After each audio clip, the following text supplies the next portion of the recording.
Tryggvi tap hérna í þessum leik í dag. Hvað fer úrskeiðis hjá ykkur? Það er hægt að benda hitt og þetta. Við fylgdum ekki alveg planinu en í raun allt var þetta betri leikur en við erum búin að spila síðustu 2 leiki og við getum verið sátt með það. En það er alltaf leiðilegt að tapa svona leik og sérstaklega þetta síðasta leikurinn, svona leiðilega að tapa síðasta leika. En allt í allt þá var ég mjög sáttur og mjög hamingjusamur með allt sem við erum búin að gera. Þessi leikur var svolítið öfugt við marga leiki áður hjá okkur á mótinu. Þið byrjið vel og dalið síðan. Hvað gerist hjá okkur þar? Það má segja margt. Það er kannski þreyta eða eitthvað en við mættum betri stendir í þennan leik sem er að besta frá síðustu 2 leikjum. Við mættum illa stendir í þá og maður var svona ósáttur við það en í dag þá mættum við betri stendir og byrjuðum vel en síðan dróðu við bara á okkur og unnu á undan og það má eiginlega segja að 15 í hinu liðinu hafi verið svona loka höggið sem ég raun bara svona klára á okkur þannig. Það var skrítin leikur, mikið intensity og kannski ekki rosalega mikið flautað. Það var erfitt að spila þennan leik? Já, þetta var einhvern veginn, eins og segir, það var lítið flautað, það var lítið villur í svona, hvað maður segja, svona bardagsstíðinni í til dæmis reboundum eða bara undir körfunni yfir höfuðið.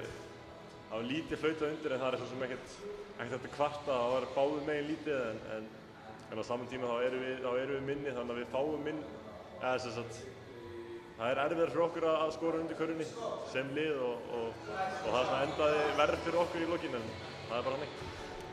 Niðurstaðan samt 8. sæti hérna á þessu móti, kannski erfitt að sjá það okkur núna en árangurinn er væntanlega frábær. Ég meina við gerum það sem við ætlum að gera.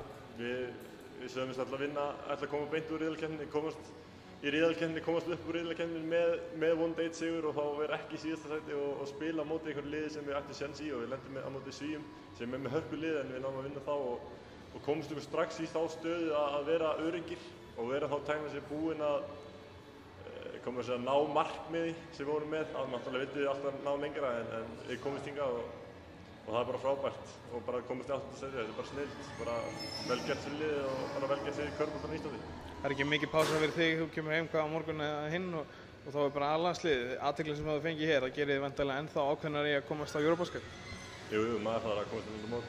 Það er náttúrulega fyndið að pæla í því en ég held að séu 4 dagar í æfingarleiknum heima þannig að maður fær ekki beint langan tíma til að gera sér tilbúinn en maður gerir sitt besta og maður mætir við ráðaðar í A-landsliðið.